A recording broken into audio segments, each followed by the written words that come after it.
You are now listening to 15 Minutes of Fame Radio. Let's go! All right, yo, man, 15 Minutes of Fame, man. Back with the fleet. Cortez, what up, brother? How you? You're definitely a guy that I wanted to have this conversation with. I've been talking to a lot of guys now because I did an interview with Math and Jazz, and they were talking about, you know, who's a legend, who's not a legend. They were saying Sue Surf's not a legend, you know, and a couple other people not a legend. But the big talk was that Surf wasn't a legend. I want to talk to you as somebody who's been in this game a long time. What is a legend in battle rap? What do you consider a legend in battle rap? This is why you have to watch that third round, because we both broke that down. Like certain statuses and what you got to do.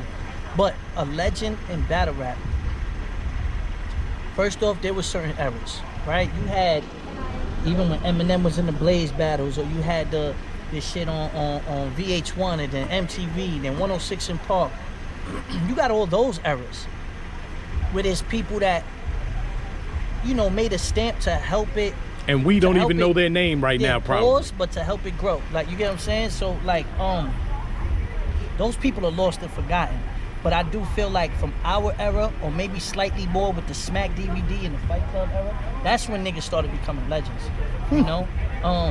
You sit there and you know for a fact there's still guys we seen on that DVD that we're like, people know who you are.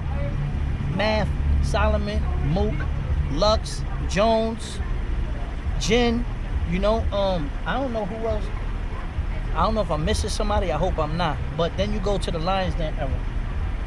And when you get to the Lions Den era, that's Lux again, opening the doors for everybody. That's when he did Ice, Goods, Arsenal, like, you know what I'm saying? And then at the same time, Grind Time popped off, and that was me, Conceited, DNA, like for sure DNA, you know? So everybody played their part.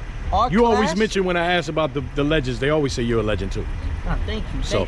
You know, I was around, and to be honest with you, I set a lot of precedent. And I, you know, behind the scenes, I done plugged in so much other shit, like made certain things happen. Like, you can't deny my place, you know? And on top of that, like, I represent a whole entire demographic that nobody's bigger than me. You know what I'm saying? With the whole Latino shit, like, you know, been on television. You are definitely one of the biggest, if not the biggest Latino in battle rap. In the world. Yeah.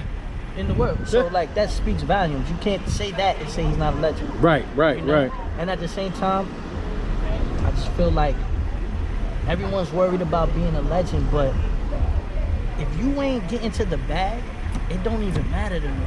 Like, you know, like, a lot of these guys might have been legends, but they didn't understand how to do their business. I want to be able to be a legend in that department, where it's like I know the ins and outs of the business, and I start putting us in different position, or throwing alleys to certain people so we could get different looks. That's why I consider myself one of them legends, because I always gave back. I always show love. I always gave back. I always threw opportunities. I'm not a selfish nigga. I'm not a hater. You feel me? I done threw so many alleys, bro. You know, there's so many alleys, you know, that came from Cortez, and I don't say nothing about it. It's not my place to. Right. But that's a real nigga. When you do shit, you didn't do it so you could talk about it. You did it. I do it because I just want to see some dope shit. Facts. Or I see an opportunity, and it's not for me. It's for somebody else. You know. I remember years ago. Misfit had asked me, right? Misfit was like, yo, why you don't do Wildin' Out? Like, you go over there and you chill with Khan and all them. I said, I could audition to that. I'm pretty sure Khan or Hitman could get me an audition. I just don't think it's for me. And I was like, yo, Fit was like, yo, that's my favorite show. I was like, Fit, I think that's for you, though. All right, cool. We made a phone call, boom. Actually, Nick Cannon knew Misfit. She never went to no tryouts, but just the fact that was in the works, like, that could work. You know what I'm saying? In fact, you said this ain't for me, but it's for you. So let's try to get you on and it. Of course, Misfit's like my sister. Family, but I do that for anybody. You know, that's just me. I feel like when you give out that good energy, you're always gonna get it back. I feel like that's why no matter what, I'm always relevant. I'm always in the mix. I'm always in the conversation. You think you can get me on Wildin' Out? Let's go, Unc. I got you right there. Hold on. You heard? Yeah, you always, again, man, you are one of those persons. I don't care if people say good or bad things about you. You're always in the conversation. And they can't never hate, though. They can't never say no shit like, he's a snake. He does bad business. He's grimy. You ain't never hear that, Unc. You know me 10 plus.